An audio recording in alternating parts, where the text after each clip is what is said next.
Pacific ocean ज़मीन के 5 समुद्री हिस्सों में सबसे बड़ा और गहरा है। पैसिफिक ओशन हमारी सोच से बहुत बड़ा है। ये 165 मिलियन स्क्वायर किलोमीटर के एरिया पर फैला हुआ है। आपको ये जानकर हैरानी होगी कि हमारी दुनिया का कुल ज़मीनी रकबा 148 मिलियन स्क्वायर किलोमीटर पर फैला है। इस पूरे समुद्र में सिर्फ चंद आइलैंड मौजूद हैं। ये वो आइलैंड है जिन पर आज तक कभी किसी इंसान ने कदम नहीं रखा है। इवन अगर कोई शख्स पैसिफिक ओशन में गुम हो जाए तो उसे ढूंढने का इम्कान ना होने के बराबर है। लेकिन आज आप एक ऐसे शख्स की असल कहानी जानेंगे जो अपनी छोटी कश्ती पर इस पैसिफिक ओशन में गुम हो गया था, और वो भी सिर्फ 10 या 15 दिनों के लिए नहीं बल्कि पूरे 438 दिन तक। जी हाँ, इस शख्स ने हादसे में ऐसा रिकॉर्ड तोड़ दिया था जिसे शायद कोई चाह कर भी तोड़ना पसंद नहीं करेगा। समुद्र में सबसे ज्यादा अकेले वक्त गुजारने का ये आलमी रिकॉर्ड जोस सल्वाडोर अल्वरिंगा नामी एक मछेरे ने बनाया, जिसने पूरे 438 दिन पैसिफिक ओशन में गुजारे, और वो भी सिर्फ 7 फीट की छोटी सी बोट में। लेकिन सवाल ये है कि वो 14 माह तक खौफनाक समुद्र में तन्हा कैसे रहा। लेकिन इससे पहले हम जानेंगे कि वो समुद्र में क्यों गया था।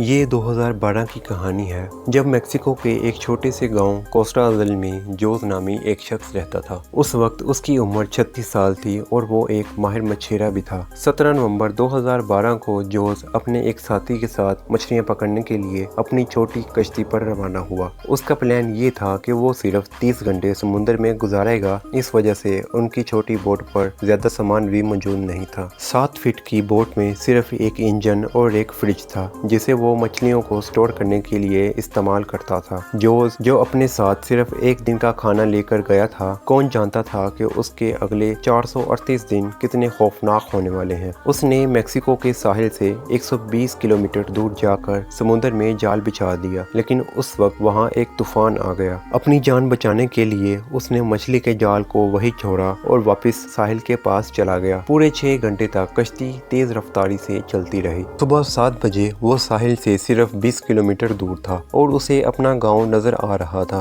वो इस तूफान को तो बहुत दूर छोड़ आया था, लेकिन अब उसकी किस्मत ने उसका साथ देना छोड़ दिया। साहिल से महज 20 किलोमीटर के फासले पर उनकी कश्ती का इंजन खराब हो गया। अब उनके पास ना तो कश्ती चलाने वाले चप्पू थे और ना ही कोई और चीज जिससे कश्ती को कंट्रोल किया जा सके। लेकिन उसके पास एक रेडियो था जिसके जरिए उसने अपने बॉस को लोकेशन भेजी और उसके जवाब का इंतजार करने लगा। उसके बाद जो हुआ वो मछेरे का डरावना ख्वाब बन गया। जी हाँ दोस्तों, अपने बॉस के जवाब का इंतजार करते करते उनके रेडियो की बैटरी भी खत्म हो गई और अब दोनों मछेरों का दुनिया से राब्ता भी खत्म हो चुका था। जोस और उसका साथी अभी इस सदमे से गुजर रहे थे कि अचानक कुछ ऐसा हो गया जिसका बिल्कुल भी इल्म नहीं था। तेज हवाओं ने उन्हें वापस समुद्र की तरफ धकेलना शुरू कर दिया था और जो कुछ वो देख सकते थे आहिस्ता आहिस्ता उनसे दूर हो गया था। उसके बॉस ने एक सर्च टीम भी बनाई और उसे पैसिफिक ओशन में तलाश करने की कोशिश की, लेकिन अब बहुत देर हो चुकी थी। जोस और उसके साथी को तलाश करना बहुत मुश्किल हो गया था। इस हादसे को हुए 5 दिन गुजर चुके थे और हवाओं ने जोस की कश्ती को साहिल से 450 किलोमीटर दूर धकेल दिया था। वो समुद्र के उस हिस्से में पहुंच चुके थे कि हर तरफ पानी ही पानी नजर आ रहा था। वो जानता था कि उसकी कश्ती इतनी छोटी है कि उसे दूर से भी नहीं देखा जा सकता। ना ही उनके पास कोई फ्लेयर गन थी और ना ही आग लगाकर धुएं के जरिए कोई इशारा दे सकते थे। जोस और उसका साथी अच्छी तरह जानते थे कि अब उनके जिंदा रहने के चांस 1% से भी कम है। जो खाना वो अपने साथ लाया था वो खत्म हो चुका था, इसलिए समुद्र से मछलियां पकड़कर उनको कच्चा खाने लगे। समुद्र का खारा पानी पीना इंसान की मौत का सबब बन सकता है, इसलिए उसने बारिश का पानी समुद्र में तैरती हुई प्लास्टिक की बोतल में महफूज करके पीना शुरू कर दिया। लेकिन जब कई दिनों तक बारिश नहीं हुई तो उन्होंने मछलियों और कछुओं का खून पी लिया ताकि वो अपनी प्यास बुझाने में कामयाब हो जाएं।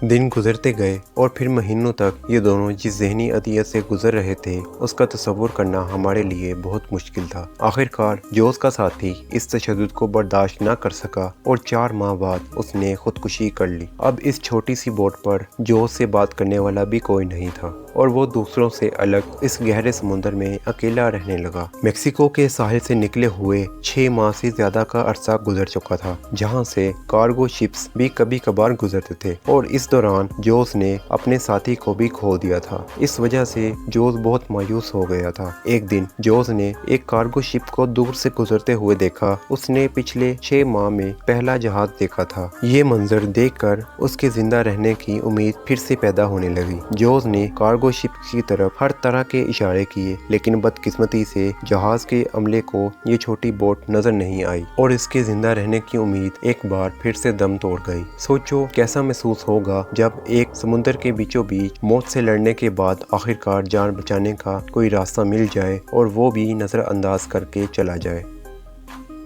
11 माह बाद जोस ने इस छोटी कश्ती पर 8000 किलोमीटर का सफ़र तय कर लिया था। इसके कपड़े भी फटे हुए थे और सूरज की रोशनी से खुद को बचाने के लिए उसके पास एक अंडरशॉट ही बचा था। आखिरकार वो लम्हा आया जब किस्मत जोस पर मेहरबान हुई। उस जनवरी में पूरे 14 माह बाद जोस ने इर्द गिर्द के पानी में नारियल को तैरते हुए देखा। उसने सोचा कि कोई आइलैंड करीब आ गया है जहाँ से नारियल दरख्तों से गिरकर पानी में तैर रहे हैं। थोड़ी देर बाद उसने हकीकत में एक आइलैंड देखा। उसे डर था कि कहीं ये भी आइलैंड मिस ना हो जाए, इसलिए उसने पानी में छलांग लगा दी और तैरकर आइलैंड पर पहुंच गया। जोस ने 14 माह में पहली बार जमीन पर कदम रखा था। जब वो आइलैंड पर पहुंचा तो उसने एक छोटा सा बीच हाउस देखा जिसमें मुकामी लोग मौजूद थे। 438 दिनों में पहली बार जोस ने किसी दूसरे शख्स से राब्ता किया था। ये आइलैंड मार्शल आइलैंड का एक दूर दराज आइलैंड था जिसे बोन एटोल कहा जाता था और ये आइलैंड मेक्सिको के साहिल से तकरीबन 11,000 किलोमीटर दूर था। ये भी जोस की खुशकिस्मती थी कि वो एक छोटे आइलैंड पर पहुंच गया था। दूसरी सूरत में जोस अगर इस आइलैंड को छोड़ देता तो उसका अगला पड़ाव फिलिपाइन में होता, जो इस आइलैंड से भी 5,000 किलोमीटर दूर था। वहां से जोस को उसके घर भेज दिया गया, जहां पहुंचते ही उसे मजीद परेशानियों का सामना करना पड़ा। जी हाँ दोस्तों, वापसी पर जोस ने 438 डेज के नाम से किताब शाया की, लेकिन जोस पर अपने साथी को कत्ल करने का इल्ज़ाम था और उसके खिलाफ मुकदमा दर्ज कर दिया गया था। जोस के मुताबिक ये वही साथी था जिसने कश्ती में खुदकुशी कर ली थी। दोस्तों, अगर आपको हमारी वीडियो पसंद आई है तो लाइक करें, सब्सक्राइब करें और अपने चाहने वालों के साथ शेयर ज़रूर करें। मिलते हैं आपसे नेक्स्ट वीडियो में, तब तक के लिए अल्लाह हाफिज़।